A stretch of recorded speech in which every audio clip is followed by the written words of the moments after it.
주의 은혜가 여러분에게 함께 하시기를 우리 주님의 이름으로 축원드립니다. 옆에 계신 분의 인사 한번 안녕하세요. 반갑습니다. 좀 이제 날씨 더운 것은 이제 다 지나는 것 같아요. 이제 8월 15일 넘으면 바로 찬바람, 아침 저녁으로 쌀쌀한 바람도 불어오고요. 무더웠던 여름도 이제 다 지난 듯하고요. 그렇습니다. 조금 있으면 눈 옵니다. 그렇죠? 금방 세월이 조금 있으면 이제 찬바람 오고요, 또 눈 오고 그래요. 그러면 저와 여러분도 또 한 살 더 먹고 주님 만날 날이 그만큼 또 가까워지고 그런 게 인생인 것 같아요. 자, 오늘 하나님께서 우리에게 주시는 말씀의 제목은 죽은 행실을 회개하라라는 겁니다. 우리가 죽은 행실을 좀 찾아내서 하나님 앞에 회개함으로 여러분이 하나님 앞에 신앙을 잘 지킬 수 있는 그러한 사람이 되자라는 겁니다.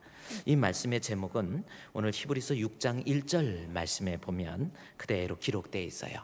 여러분이 한번 성경을 보시면 히브리서 6장 1절 말씀에 그러므로 우리가 그리스도의 도의 초보를 버리고 그랬죠. 이제 그리스도 안에서 어린아이적인 신앙, 그리스도 안에서 초보적 단계 이제 벗어버리라는 거지요. 이제 어느 정도 장성한 사람이 되어야 된다, 그 말씀입니다. 그러면서 초보는 버리고 세 가지를 취하라 그런 겁니다. 그래서 6장 1절에 그리스도의 도의 초보를 버리고 세 가지 뭔지 봅시다. 첫 번째, 죽은 행실을 회개함과, 그리고 하나님께 대한 두 번째 신앙, 하나님에 대한 신앙, 그리고 세 번째가 6장 2절 마지막 줄에 완전한 대로 나아가라 라는 겁니다. 이 세 가지 모습을 우리가 취해야 된다, 그 말씀이죠. 그래야 그리스도의 도의 초보를 버린 사람의 모습이 된다라는 겁니다. 그 중에서 오늘 첫 번째 6장 1절에 나온 것처럼 죽은 행실 회개해야 된다, 그 말씀입니다. 그렇다면 죽은 행실이라는 게 무슨 뜻일까라는 거예요. 우리 말로는 죽은 행실을 회개하자라는 건데, 죽은 행실을 회개한다고 하는 것이 무슨 뜻인가, 그 말씀을 먼저 살펴야 됩니다. 이 말씀의 히브리어 원어의 뜻은 무슨 뜻이냐면, 나로 하여금 나의 영적인 것을 죽음에 이르게 하는 악행이라고 그렇게 설명할 수 있습니다. 그러니까 나의 영적인 신앙을 자꾸 죽게 만드는, 죽음에 이르게 하는 그러한 나쁜 모습들, 이러한 것들을 빨리 찾아서 회개해야 그리스도의 도의 초보적 단계를 벗어날 수 있다라는 겁니다. 그렇다면 여기에서 죽은 행실, 그 말씀은 나로 하여금 내 신앙을 죽게 하는 그 행실, 구체적인 것이 무엇이 있는가 좀 살펴봐야 됩니다. 여러분 한번 생각해 보십시오. 나의 영적인 신앙을 자꾸 죽게 만드는, 그리고 자꾸 병들게 만드는 그러한 행실들이 무엇이 있는지.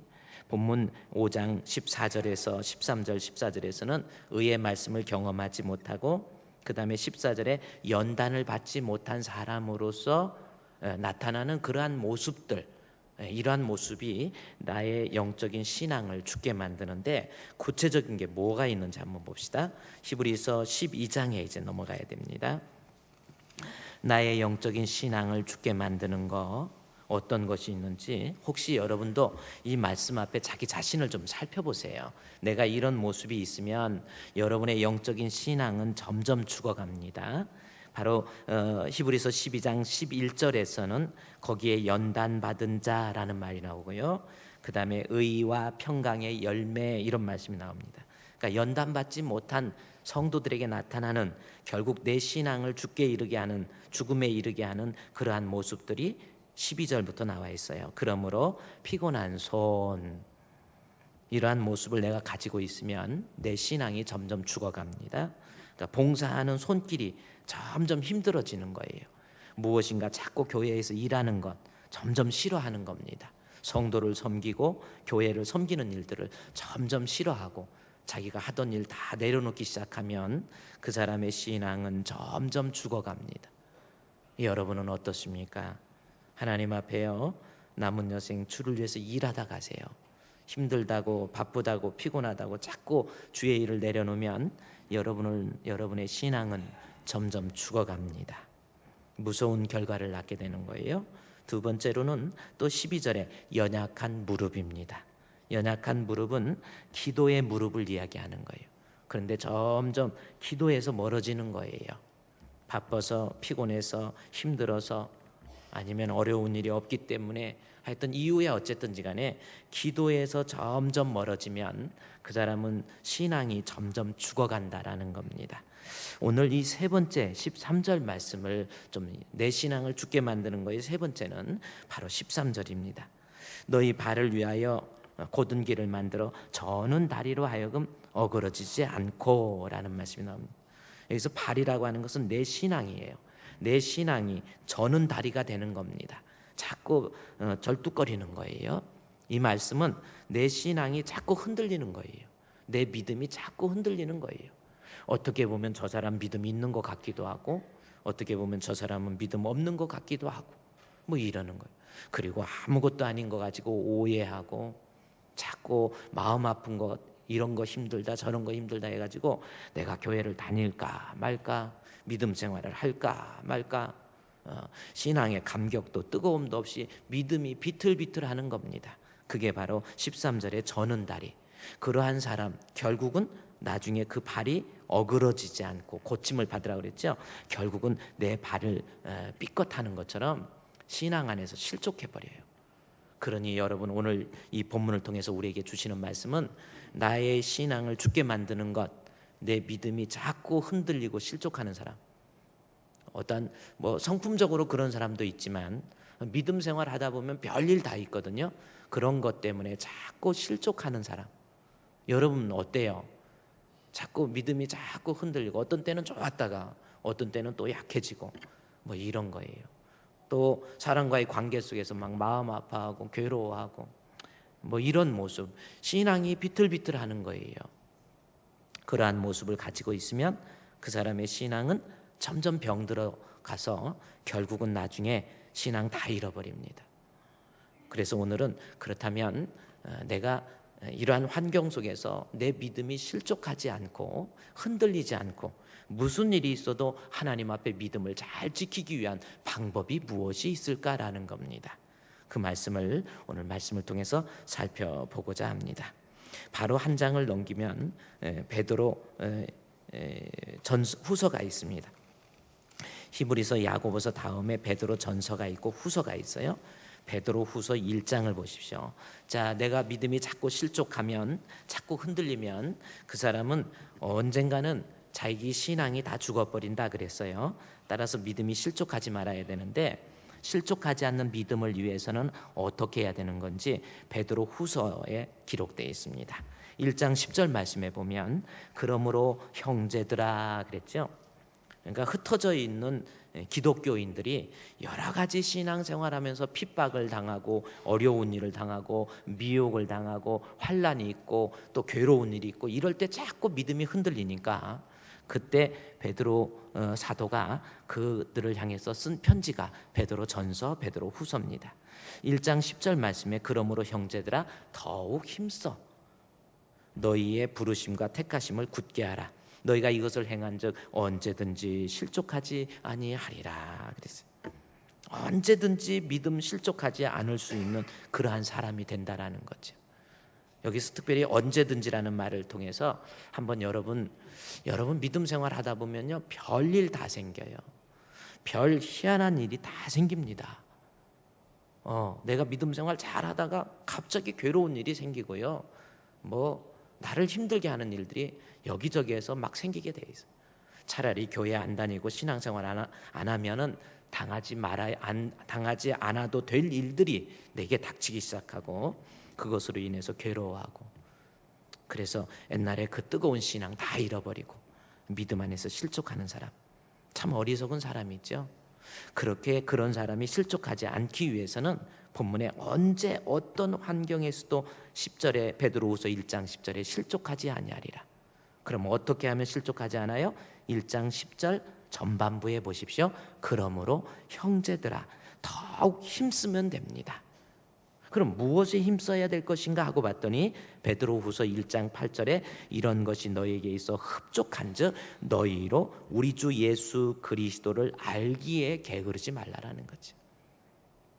예수님을 알면, 말씀을 통해서 하나님을 알고 예수님을 알면 그래서 그 알므로 인해서 그 마음속에 예수님에 대한 확고한 믿음이 생기면 그 사람의 믿음은 어떤 일이 있어도 흔들리지 않는다, 그 말씀이에요.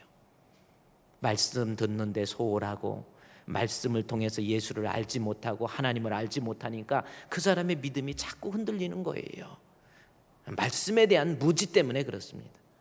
말씀이 공급이 안 돼가지고 그 말씀으로 인해서 예수님을 알지 못하니까 그 사람이 믿음이 자꾸 흔들리고 실족하는 거예요.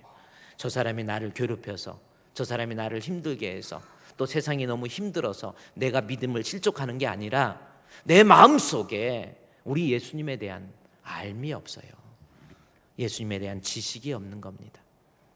그래서 베드로는 너희가 예수 그리스도를 알기에 게으르지 않고 예수 그리스도를 알기에 힘쓰면 10절 말씀에 부르심과 택하심이 굳게 되고 그런 사람은 언제든지 실족하지 않는 겁니다. 실족하지 않을 수 있는 방법, 하나님 말씀으로 돌아와야 돼요. 하나님 말씀에 대한 지식, 하나님 말씀을 통해서 예수님을 알고 하나님을 알아보십시오. 그 사람은 신앙이 흔들리지 않습니다. 그래서 베드로는 베드로후서 마지막 장에 가보면은 3장이 있어요. 베드로후서 3장에 보면 그러므로 3장 17절의 말씀에 보니까 보세요. 말씀이 있고 지식이 있으면, 말씀에 대한 지식이 있으면 믿음이 떨어지지 않습니다. 베드로후서 3장 17절 그러므로 사랑하는 자들아 너희가 이것을 미리 알았은즉 무법한 자들의 미혹에 이끌려서, 그랬죠? 무법한 자들의 미혹에 이끌려가지고 너희 굳센 데서 떨어질까 삼가, 이 삼가는 조심하라는 겁니다.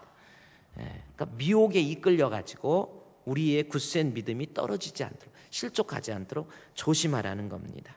그러면서 사실 이 말씀 앞에 3장 16절에서 성경에 대해서 이야기하면서 무식한 자들과 라는 말씀이 나와요.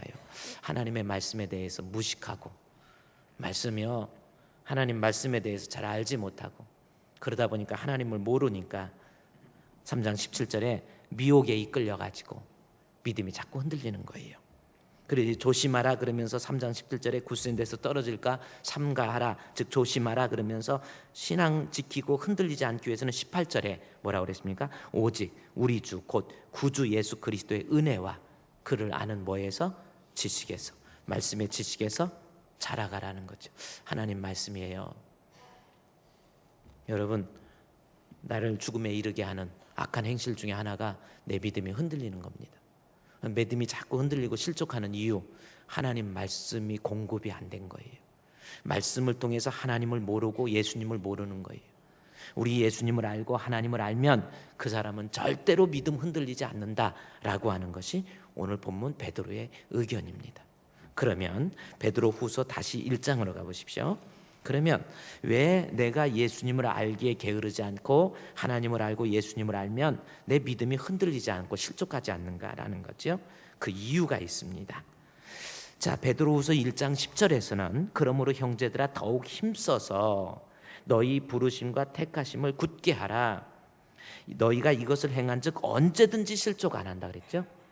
그러니까 더욱 힘쓰라는 것이 1장 8절에 우리 주 예수 그리스도를 알려고 자꾸 말씀의 공급을 받아서 예수님을 알게 되면, 하나님을 알게 되면 그 사람은 믿음이 흔들리지 않고 실족하지 않는다 그러는데, 그러면 하나님을 알고 예수님을 알면 왜 내 믿음이 흔들리지 않을까라는 겁니다. 오늘 그것을 배워야 돼요. 오늘은 여기에서부터는 상당히 중요한 내용입니다.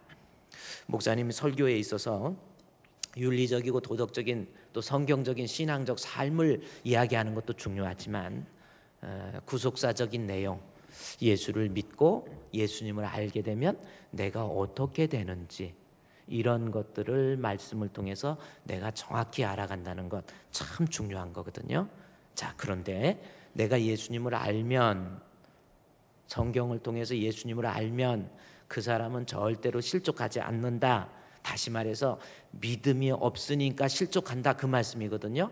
그러면 내가 예수님을 알면 왜 믿음이 실족하지 않고 흔들리지 않는지 그 이유에 대해서 살펴보도록 하겠습니다.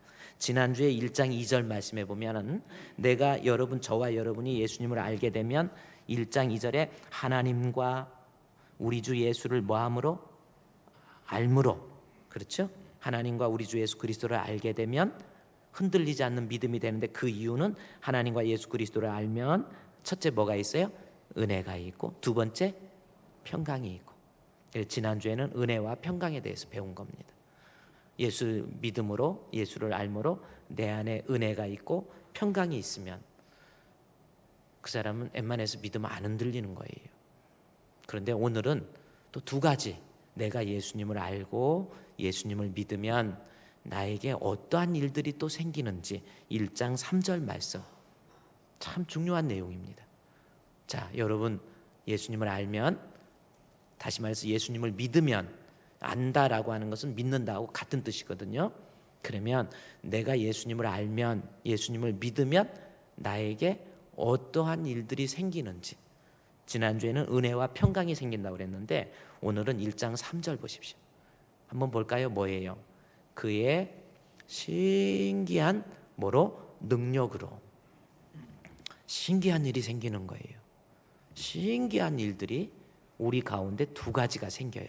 내가 예수님을 말씀을 통해서 알고 예수님을 믿게 되면 우리 가운데 신기한 일이 두 가지 생깁니다. 그렇다면 여기서 신기한 일이라고 하는 것은 신적인 능력으로 라는 뜻이에요. 다시 1장 3절 말씀 지우지 마시고 화면을 보면은요, 1장 3절에 그의 신기한 능력이라는 것은 그의 하나님의 신적인 능력.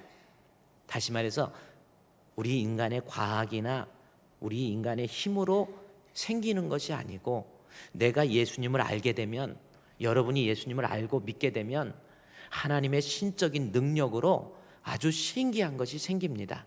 무엇이 생깁니까? 첫 번째 뭐예요? 생명이 생겨요.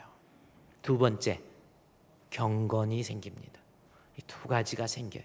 그러니까 예수를 알고 예수님을 믿으면 내가 신기하게 하나님의 능력으로 생명이 내 안에 있고, 하나님의 능력으로 내가 경건의 사람이 되니까 어떠한 유혹이 있어도 핍박이 있어도 믿음이 흔들리지 않고 실족하지 않는 그러한 사람이 될 수 있다라는 겁니다. 따라서 오늘 여기 말씀을 통해서요, 여러분, 저와 여러분이 말씀을 통하여 예수님을 알고 예수님을 믿으면 첫 번째가 생명이 생긴다라는 겁니다. 이 생명이라는 것이 그렇다면 무엇이냐라는 거죠. 생명이라는 것은 헬라어로 조에라는 단어입니다. 조에 로고스 바이블 스쿨 해가지고 그런 학교들도 많이 있어요. 여기서 조에라고 하는 것은 목숨을 말하는 것이 아닙니다. 영적인 생명을 얘기하는 거예요. 근데 예수님을 믿으면 내가 영적인 생명이 생기게 된다라는 거죠. 신기하지요. 사람의 과학으로, 능력으로, 힘으로 생기는 게 아니고 내가 말씀을 통해서 예수님을 알고 예수님을 믿으면 우리 가운데 신기하게 생명이 생긴다라는 겁니다. 그러면 이 생명이 무엇인지에 대해서 우리가 조에해서 육신적인 생명이 아니고 영적인 생명이다 그랬는데, 이 생명에 대해서 다시 한번 살펴보면요, 요한 1서 5장에 한번 가보십시오. 자, 예수 믿으면, 성경을 통해서 예수님을 알고 예수님을 믿으면 우리에게 생명이 있다라는 거예요. 그것을 좀 살펴봅니다. 요한 1서 5장 12절 말씀에, 거기 5장 12절 보십시오. 요한 1서 5장 12절에 아들이 있는 자에게는 생명이 있고, 그랬죠? 아들이 있으면 생명이 있다라는 겁니다. 그럼 아들을 얻고 딸이 있는 사람 생명 없을까요? 근데 여기서 아들은 그러한 아들이 아니라 바로 뒤에 나와 있죠. 12절에 아들이 있는 자에게는 생명이 있고 하나님의 아들, 다시 말해서 하나님의 아들이라는 말이 나옵니다. 아들이 하나님의 아들, 우리 하나님의 아들 누구죠? 예수님이 내 안에 있는 자에게는 생명이 있다라는 거예요. 야, 예수님이 내 안에 계시면 생명이 있다라는 겁니다. 그러니까 아들이 있는 자, 즉 예수님. 제가 지난번에 우리 수련회 때 우리 주품교회 수양관 우리 평창에 얼마나 좋은지 몰라요. 해발 700m 있어가지고 산소 용적률이 가장 좋아가지고 한 2-3시간만 자도 피곤이 풀리는 곳이 평창이에요. 근데 거기 우리 주일학교 유년부 1학년, 2학년, 3학년 초등학교 아이들이 있습니다. 그 아이들 가서 거기에서 막 뛰고 뭐 잠자리도 잡고 뭐 아주 아이들이 너무 좋아해요. 예. 근데 제가 이제 거기가 딱 가니까 아이들이, 유년부 아이들이 그냥 야 목사님이다 그러니까 애들이 하나가 오니까 다 막 이렇게 와. 애기들이 막 붙어가지고 막 이렇게 하는데 얼마나 행복한지. 아이들이 막 아는 막 와가지고 막 목사님 그러니까 얼마나 행복한지. 그래 어떤 애는 막 다가와가지고 이 사람 누구야 나보고 그러는 친구. 그러니까 옆에 있는 아이가 최정원 목사님이야 막 그러더라고.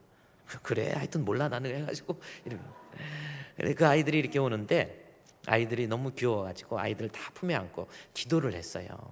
서가지고 하나님 앞에 품에 안고 하나님 이 아가들 그랬더니 옆에 있는 아이가 나 아가 아니네요 계속. 그래서 하나님 이 아들들이 이 하나님의 아들들이 했더니 나는 딸인데 또 그래 애들이 참 순수하죠. 나는 딸인데 그래.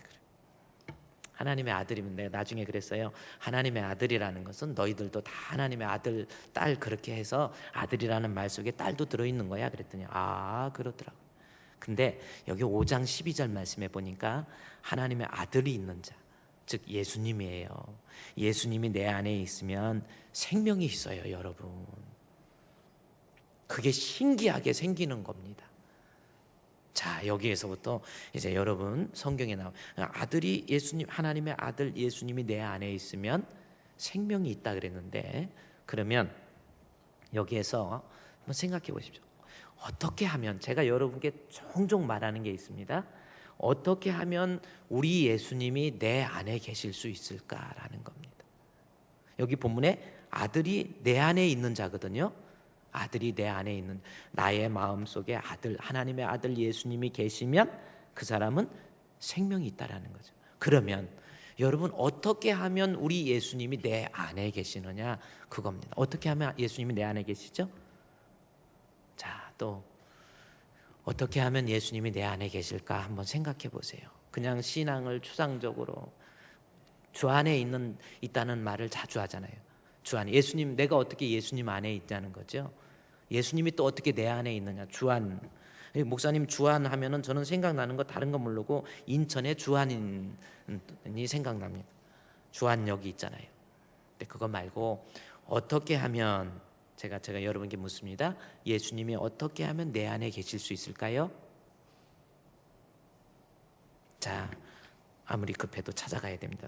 주보를 껴놓으시고 예배소서 3장에 가보세요. 예배소서 3장 예수님이 내 안에 계실 수 있는 방법 예배소서 3장 17절 말씀입니다.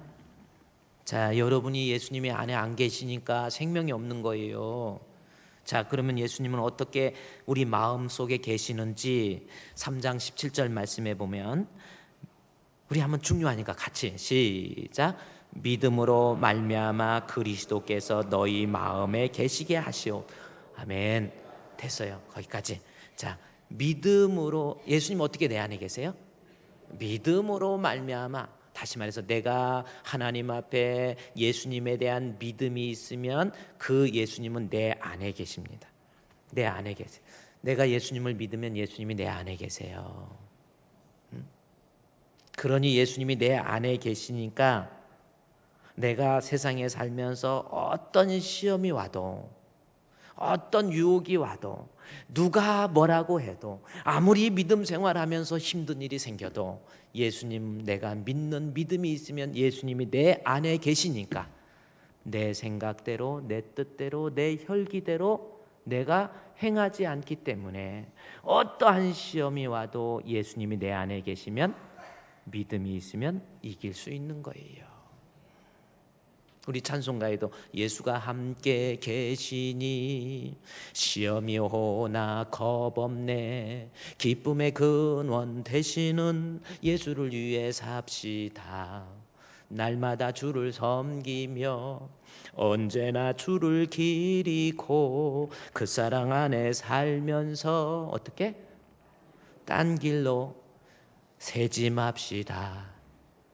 딴 길로 가지. 자꾸 딴 길로 가고 곁길로 가고 자꾸 믿음이 흔들리고 자꾸 원망하고 불평하고 교회에 와서 신앙생활하면서 기쁨도 없고 감격도 없고 그 이유가 뭐예요? 예수님이 내 안에 안 계신 거예요. 그러니까 시험에서 무너지는 거예요. 여러분 그렇잖아요. 그런데 내가 말씀을 통해서 우리 예수님을 알고 예수님을 믿으면 신기하게 우리 예수님이 내 안에 계시고 내 안에 계심으로 내가 생명을 얻게 되고, 이제 예수님이 내 안에 계실 수 있는 방법이 믿음이다라는 것을 배웠는데, 다시 요한일서 5장에 가보십시오.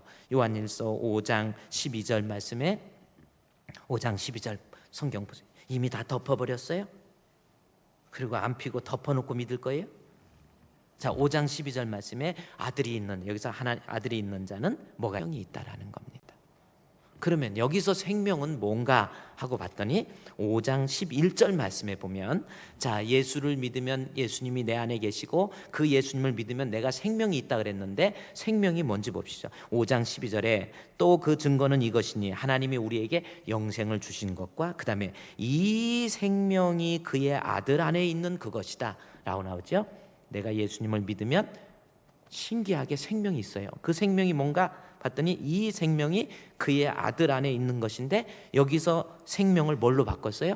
영생으로 이야기하고 있습니다. 그러니까 예수 믿으면, 말씀을 통해서 예수님을 알면 예수님이 내 안에 계시고 예수님 믿음으로 말미암아 내가 신기하게 영생, 생명, 다시 말해서 영생을 얻게 된다라는 겁니다. 영생이라고 하는 것이 그럼 무엇이에요? 여러분, 영생은 뭡니까? 영원히 사는 것. 뭐 이렇게 이야기, 문자적으로 그 말씀 맞습니다. 그러니까 사람이 한번 죽으면 인간은 동물과 다르게 하나님의 심판이 있고, 그 심판 때에 예수 그리스도를 믿음으로 말미암아 정죄를 받지 않아요. 그러니까 죽으면 다 심판받아요. 뭐 저도 여러분도 다 죽어요. 다 육신은 죽으면 뭐 참 뭐 세상에서 뭐 유병원이 같이 뭐 그렇게 돈이 있어도 죽으니까 그냥 파리 애벌레들이 그걸 파먹는데, 막 파리들 수천 마리가 파먹어갖고 긁어먹고 얼마나 징그러운지. 그냥 오늘 밥을 조금 덜 드시게 좀 더 진도를 나가볼까? 파리가 다 파리만 파먹었겠어요? 막 쥐도 와서 파먹고, 사람 죽으니까 이게 웬일이냐, 막 쥐도 파먹고 각종 벌레들이 다 파먹으니까 파리도 먹다가 놀래고, 쟤는 또 누구냐, 쟤는 누구, 아마 그럴 것 같아. 다 파먹고. 인간이 맛있는 부분이 어디냐 아세요? 생물학적으로 머리, 골, 속이 제일 맛있대요. 그래서 유병원이 조상도 참, 그 자식 조상은 참 불쌍하신 것 같아. 하루에 3번씩 먹어야 될 걸 갖다 1년에 한 번 몰아가지고 그거 차려서 드리니까 얼마나 배고프겠어. 그래요. 어쨌든 뭐 우리는 예배로 드리죠. 하나님 앞에 예배 드리고, 가신 분, 먼저 가신 분, 하나님 앞에 믿음을 가지고 살다 가신 분들을 위해서 예배로 드리는 겁니다. 어쨌든 영적인 세상이 있다라는 것을 안 믿는 사람도 인정해요. 근데 확실히 이상한 게 뭐냐면, 저도 어렸을 때 시골에서 이렇게 그때 막 초가집 있고 뭐 이럴 때 점쟁이들, 또 점쟁이가 하나 있었는데 그 사람은 무당인데, 그 무당이 구슬할 때, 어렸을 때 놀이 문화가 없으니까 그 구슬 구경하는 게 그렇게 재밌었어요. 막 근데 우리 집 옆에 바로 동만이네 집이 있고 그 옆집이 노진이네 집이 있어. 그런 거 다 외워놔야 나중에 설교 들을 때 이해가 쉬우니까 이름을. 노진이네 집 어머니가 무당이었어요. 근데 무당이 막 그 어렸을 때 그걸 보면은 어떻게 이렇게 희한하게 막 귀신을 불러가지고 그 작두를 타고 막 이러고 있는 거예요. 그때 어렸을 땐 정말 충격이었어요. 그리고 막 이랬는데 그 아들이 노진이가 나중에 애가 귀신 들린 것처럼 막 눈빛이 이상하더니 아주 어린 아이였는데, 그 시골에서 벼를 수확하고 난 다음에 그 벼찜을 싸놓는 볏짚 싸놓는 그 집눌이라고 있었어요. 집눌. 그거 거기 가가지고 지네 어머니가 막 굿하고 그러는데, 조금 있다가 굿이 끝난 다음에 갑자기 막 애가 성냥을 가지고 그 집에다가 불을 질러가지고 집 불이 쭉 나니까 집까지 다 타버렸어요. 지네 집까지 다 타버려요. 소방차도 없죠. 어렸을 때는 그냥 불이야 그러면 이만한 통에다 물 담아갖고 다 이게 던져봐야 그거 이미 어차피 안 던져도 다 꺼질 거예요. 초가집 다 타면 꺼지거든요. 참. 근데 근데 그 무당이 제가 놀란 게 뭐냐면 영적인 세상이 여러분 어떤 사람은 죽으면 끝 아니에요. 성경에 지옥과 천국 그 다음에 귀신도 나오고 다 나옵니다. 네. 근데 참 잊어버리지도 않는 게 뭐냐면 그 무당이 구슬하다가 갑자기 막 시아버지 여자분인데 막 여자분이니까 목소리가 여자 목소리가 있잖아요. 그래갖고 막 이러다가 갑자기 시아버지 목소리 왜 이래 시아버지 목소리로 흉내내는 거예요. 귀신이 어떻게 그 사람이 시아버지 만난 적도 없어요. 그 귀신이 들어오니까 시아버지 모습으로 똑같이. 성경에 보면은요 사울 왕이 버림을 받으니까 주의 종으로부터 버림받아가지고 어디 이제 뭐 하나님으로부터 버림받으니까 답답하니까 엔돌에 신들린 여인을 찾아가요. 점쟁이 찾아갑니다. 점쟁이 찾아갔더니 그 점쟁이가 갑자기 사무엘의 모습으로 변장해서 사무엘하고 목소리 똑같이 합니다. 사울 왕이 그거 보고 사무엘인 줄 알아버려요. 죽음은 끝이 아니에요. 하나님 앞에 여러분 다른 세상이 있다라는 겁니다. 그런데 영생, 내가 예수님을 말씀을 통해서 알게 되면 신기하게 내가 생명이 있어서 그 생명이 우리 주님과 함께 영생을 누리게 되는 거예요. 예수 안 믿으면 큰일 납니다, 여러분. 여러분은 하여튼 그래도 여기 계신 분들은 참 복 받으신 분이에요. 왜 그러느냐? 만약에 혹시 뭘 몰라서 어떤 불교나 다른 종교에 가갖고 그것이 진리 인정 아니면 유병원이나 이런 데 들어가갖고 막 이러고 또 신천지 이만희한테나 넘어가고 막 이래가지고 참 지옥 가면 어떡해요? 큰일 날 일이죠. 말씀을 통해서 예수님을 알면 신기하게 생명, 영생이 있어요. 네. 할렐루야. 그 예수님이 그 안에 계시면 그 사람은 신기하게 생명이 있고 영생이 있고 그 사람이 웬만한 시험이 있어도 웬만한 유혹이 있어도 세상에 어떤 핍박이 있어도 믿음이 안 흔들리는 거예요. 그래서 5장 4절 말씀해 볼까요? 요한일서 5장 4절에 무릇 하나님께로부터 난 자마다 세상을 이기느니라. 세상을 이기는 승리는 이것이니 우리의 믿음이니라 그랬죠. 예수님 믿는 믿음, 그로 인해서 내 안에 생명이 있으면 내가 세상을 이긴다라는 거예요. 그러면서 5절에 예수께서 하나님의 아들이심을 믿는 자가 아니면 세상을 이기는 자가 누구냐라는 겁니다. 믿음이 없으니까, 예수님이 내 안에 믿음으로 말미암아 계시지 않으니까 이런저런 것 때문에 마음 아파하고 괴로워하고 신앙 흔들리고 믿음 흔들리다가 결국 내 영혼이 망하는 거예요. 우리 예수님을 말씀을 통해서 알고 또 예수님을 믿으면 그 예수님을 통해서 신기하게 나 같은 거에도 영생이라고 하는 것, 생명이라는 것이 있게 되고 그 생명의 힘으로 웬만한 유혹이 있어도 세상을 이겨버린다, 그 말씀이에요. 여러분 어떻습니까? 왜 믿음이 자꾸 흔들리고 괴로워하고 생명이 없어서 그래요. 예수님이 내 안에 안 계시니까 그런 현상이 일어나는 겁니다. 우리 예수님 내 안에 계시면 우리는 세상 이길 수 있어요. 그렇죠? 신앙생활하다 괴로운 것, 답답한 것, 힘든 것, 예수님이 내 안에 계시면요 이길 수 있단 말이에요. 할렐루야. 우리 주품교회 성도 예수님 내 안에 모셔야 됩니다. 다시 베드로후서 1장에 가보십시오. 또 하나 보면 베드로후서 1장에 예수님을 알게 되면, 힘써서 예수님을 알게 되면 1장 3절 말씀에 그의 신기하게 능력으로 뭘 얻었어요? 생명이 있으니까 웬만해서 믿음이 실족하지 않는다, 그거였고요. 또 하나, 예수님 믿으면 생명이 있고 예수님 믿으면 뭐가 있어요?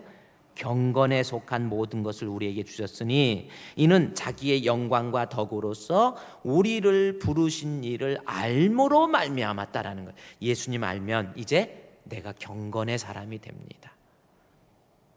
그래서 실족 안 해요. 그래서 1장 10절에 이것을 행한즉 언제든지 실족 안 한다 그랬죠. 이것이 뭐예요? 우리 예수님 알게 게으르지 말고 말씀을 통해서 예수님을 알면 신기하게 1장 3절에 알므로 생명이 있고 경건이 있다. 그러니까 예수님 내 안에 들어오시면 내가 경건한 사람이 된다니까요. 그래서 경건한 사람 웬만해서 실족 안 합니다. 그러면 경건이 뭔지, 경건은 절제한다, 적당히 한다라는 뜻입니다. 그러면 구체적으로 경건에 대해서 좀 살펴볼까요? 내가 예수님 말씀을 통해서 알게 되면 나 같은 사람도 경건한 사람이 된다, 그 뜻인데, 그러면 경건이 뭔지 앞으로 가보세요. 야고보서 1장, 야고보서 베드로 전서보다 앞에 있습니다. 야고보서 1장에 보면 경건에 대해서 나와 있습니다. 경건이 뭔지 봅시다. 1장 26절 말씀에 보면, 자, 이제 경건, 예수님 내 안에 계시고 예수님을 알게 되면 내가 경건한 사람이 돼요. 예수님 믿음 없으니까 안 경건한 거예요. 1장 26절에 누구든지 스스로 경건하다 생각하며 자기 혀를 재갈 물리지 아니하고 자기 마음을 속이면 이 사람의 경건은 헛것이다 라는 말씀. 경건은 적당히 하는 거라고 그랬죠. 하나님 말씀에 비추어서 자기 자신을 절제할 줄 아는 것, 이것이 경건인데, 내가 말씀을 통해서 예수님을 알면 내 자신이 경건한 모습, 첫 번째가 뭐냐면 말을 적당히 하는 거예요. 말을 절제하는 겁니다. 말을 쉬지 않고 막 계속 해가지고 나중에 주워 담지를 못해요. 말 함부로 막 해가지고 다른 사람한테 상처 줘요. 나는 원래 성격이 그러니까 알아서 해 하면서 막 말을 막 애들 교육하듯이, 애들 가리키듯이 막 해가지고 상대방에 상처 주고, 그 사람의 경건은 사실은 헛것입니다. 거짓말이에요. 예수님 내 안에 계시면 경건한 모습의 첫 번째가 말 조심하는 거예요. 말을 막 해가지고, 제가 우리 대학원에서 공부하면서 그 상담학을 공부해요. 그러면 상담자, 내담자가 이렇게 왔을 때 상담자가 조심해야 될 것 여러 가지 조절하면서 상담을 해야 되잖아요. 그런데 내담자로 하여금 말을 적당히 하도록 만들어야 돼요. 분위기가 말을 너무 많이 해가지고 나중에 주워 담지 못하게 만들면 안 되기 때문에 말을 하면서 이렇게 적당히 조절을 해줘야 돼요. 근데 어떤 사람이 옛날에 참 오래됐을때 새로 오신 분이 한 분이 계셨어요. 그래, 목양실에 오셔가지고, 목사님, 그래 왜요? 그랬더니 이런 얘기 저런 얘기 하면서 뭐라고 그러냐면은, 목사님, 저는요 가난한 사람들, 불쌍한 사람들 보면 내가 막 마음이 너무 그래가지고, 막 지난번에 있을 때 막 기도를 얼마 했고 신앙생활을 얼마 하면서 불쌍한 사람들을 돕기 위해서 소년 가장들이 너무 불쌍하다라는. 그래서 자기는 그 소년 가장들을 한 30-40명씩 자기가 한 달에 10만 원씩 해가지고 30-40명씩 아이들한테 공급해 줬대요. 하나도 놀래지도 않아요. 여러분, 하나도 그까짓 거 30명 40명이면 10만 원씩, 40명이면 얼마예요? 400만 원이야. 자기가 직장 생활하면서 400만 원을 구제를 했다라는 거예요. 대단하죠. 듣고 보니까 너무 막 말이 너무 나가는 것 같아요. 아닌 것 같기도 하고, 그러면 너무 나가는데, 그 다음에 이제 결론이, 저는요 가난한 사람이나 불쌍한 사람을 안 도우면 막 살 수가 없다고 그러면서, 혹시 목사님 주변에 소녀 가장이나 또 할머니 독거노인 이런 분들이 있으면 한 50명만 추천해 주세요. 제가 한 달에 10만 원씩 그렇게 해서 하겠습니다. 그 계산해 보니까 500만 원인데 저분이 어떻게 할 수 있을까 생각했는데, 그렇게 말을 내가 중간에 빨리 끊었어야 돼. 그 말 하기 전에 빨리 다른 걸로 돌렸어야 되는데, 그걸 못 돌린 나머지 50명 하겠다고 작정을 했죠. 그러니까 500만 원, 한 달에 500만 원씩 돕겠다고 작정을 했는데 도저히 할 수가 없는 거예요. 그러더니 그렇게 말하고 그 다음 주부터 안 나오더라고요. 말이 너무 나갔어. 막 목사님 앞이라고 막 이러는 거예요. 예수님이 내 안에 계시면 경건한 사람이 돼요. 근데 경건의 첫 번째 모습은 거짓말 안 하는, 그 본문의 말씀해 보십시오. 26절에 누구든지 스스로 경건하다 생각하면서 자기 혀를 재갈 물리지 못하면, 그 사람의 경건은, 그 사람은 그 자기 마음 속인다고 그랬죠. 거짓말 막 해가지고 늘어놓는 거예요. 그게 예수님이 그 안에 안 계시는 거예요. 여러분 어떻습니까? 막 거짓말로 막 만들어가지고, 막 성도들 다른 사람 실족시킬 때 목사님이 하지도 않은 말 했다고 그래가지고, 아니 막 실족시켜갖고 막 사람 쓰러지게 만들어. 좀 앉아서 그렇게 거짓말 만들어내는데 하나님 앞에 좀 부끄럽지 않나? 저도 진짜 정말 마음에, 저도 성도들한테, 여러분 성도가 목사님한테 상처받으면 그것이 헤어나오기가 참 힘들어요. 그거를 제가 잘 압니다. 그래서 저도 항상 조심을 해요. 목사로 인해서 실족하지 않도록 조심하려고 제가 그래서 성도들 있는 데서는 항상 조심해. 그게 얼마나 힘든 줄 아세요? 막 항상 거룩하게 보여야 되니까 주의야 하고, 이게 뭐 좀 밥 먹을 때도 거룩하게 먹어야 돼. 이게 보통 불편한 게 아니에요. 막 수박도 막 그냥 놓고 이렇게 좀 더울 때 이렇게 먹어야 맛있는데, 거룩해야 되니까 쭉 찍어가지고 뭐 주여 아버지. 참 힘들어. 거룩이 얼마나 힘든데. 왜냐하면 다른 것도 있지만 혹시 그게 위선이라기보다는 목사로 인해서 성도가 실족하면 돌아오기가 힘들어요. 제가 그걸 잘 압니다. 그래서 저도 항상 조심해요. 조심. 근데 여러분, 이 사람이 막 말을 함부로 하고, 목사님, 제가 지난주에 했지만 제가 마음에 좀 저도 상처받은 게, 아니 어떤 성도가 이유가 있어서 교회에서는 중요한 거예요. 내가 영적으로 내 신앙이 살지 못할 것 같으면은 저는요, 이 교회가 안 되면 다른 교회 가셔서 믿음 신앙이 살아나야 돼요. 그게 양심적인 목회자로서 가실 분들 상처받지 않게, 좀 섭섭한 것이 있어도 절대로 섭섭한 마음 남기지 말고 안녕히 가세요, 이렇게 해줘야 되는 거예요. 그래서 다른 교회 가셔서 신앙생활 잘하게. 떠나면 너는 죽어, 심리도 못 가서 발병 난다는 그 말씀도 몰라? 그런다. 그건 말씀이 아니고 지 말이지. 그래요. 다른 교회도 잘해요. 저는 그렇게 생각을 합니다.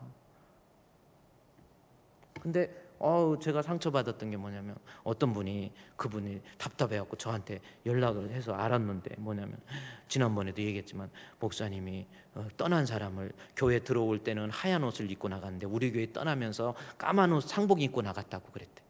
그 소리를 들으니까 그분이 막 속이 뒤집히지. 교회 주품교회 떠났다고 시체가 된다는 말인데, 유병원 된다는 말인데 얼마나 마음 아프겠어요. 내가 그 소리 듣고 나도 깜짝 놀랐어요. 생각이 뭐냐면, 야, 그 말을 거짓말로 만들어서 전달한 사람 누구야? 누구예요? 나도 모르게 또 저요 그러지 마시고. 그게 뭡니까? 누구든지 스스로 경건하다 생각하면서 자기 혀를 제갈 물리지 못하면 그 사람의 경건 헛것이에요. 거짓말이에요. 그런데 우리 예수님이 내 안에 계시면, 예수님을 알면 내 자신이 신기하게 생명도 있고 경건도 있고, 그래서 이 경건함으로 인해서 사람이, 경건한 사람은 실족 안 해요. 그 경건한 사람 27절 말씀해 보니까, 하나님 아버지 앞에서 정결하고 더러움이 없는 경건은 고아와 과부를 그 환난 중에 돌아보고, 또 경건이 계속 나오죠. 그 다음에 자기를 지켜서 새 속에 물들지 않고, 이런 모습 나오잖아요. 이런 사람이 어떻게 웬만해서 실족하겠습니까? 실족 안 한단 말이에요. 오늘 여기까지, 또 길면 또 안 길기로 제가 약속을 했기 때문에 여기까지인데, 여러분 이제 성경 베드로 후서 1장 보세요. 우리 사랑하는 성도, 믿음 죽을 때까지 지켜야 되는데, 베드로 후서, 히브리서, 야고보서, 베드로 전서, 베드로 후서가 있습니다. 1장. 우리가 믿음이 자꾸 흔들리는 거, 내 영혼을 죽게 만드는 악행입니다. 그럼 믿음이 흔들리게 하는 거, 자꾸 실족하는 이유가 뭔가? 1장 10절 말씀에, 그러므로 형제들아 더욱 힘써. 더욱 힘쓰라는 것은 예수님 알기에, 1장 8절에 예수님 알기에 힘쓰면 우리의 믿음이 굳게 되고 언제든지 실족 안 할 수 있어요. 그러면 예수님을 내가 알면, 아니 어떻게 해서 내가 실족하지 않을까? 그 이유는 오늘 1장 3절 두 가지가 생기기 때문에 그렇습니다. 말씀을 통해서 예수님을 알면, 1장 3절에 예수님 그의 신기한 능력으로, 하나님의 능력으로 나 같은 거의 마음속에 생명이 있게 돼요. 생명이 있어. 영생을 얻게 돼요. 그 영생이 그 안에 있는 사람, 웬만한 유혹, 웬만한 일 그거 있어도요 안 바꿔요. 영생이, 주여 영생의 말씀이 내게 있는데 내가 어디로 가오리까? 구원의 확신이 내 안에 있는데 신앙 흔들리겠어요? 예수님이 내 안에 있으면 생명이 있고, 예수님이 내 안에 있으면 경건한 사람이 돼요.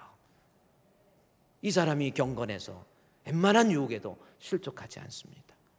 오늘 주신 말씀, 우리가 회개해야 될 것, 자꾸 믿음 흔들리는 것 회개하세요.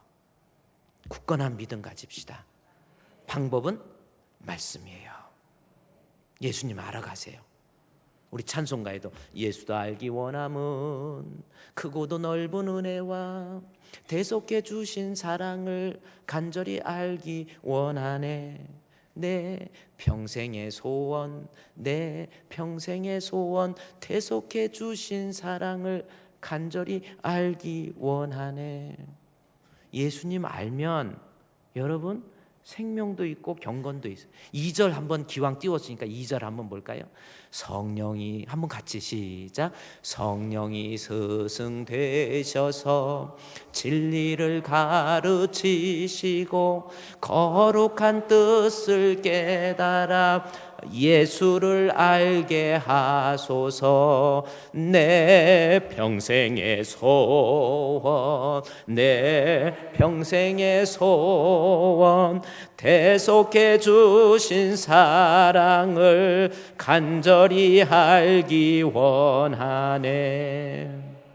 기도하겠습니다. 하나님, 우리 예수님 알므로 우리 가운데 생명과 경건이 있어서 어떠한 시험에서도 흔들리지 않는 굳건한 믿음 가질 수 있도록 도와주시옵소서. 아직도 내 믿음이 갈팡질팡하며 자꾸 흔들리고 자꾸 원망과 불평 속에서 살고 있는 우리의 모습은 아닙니까?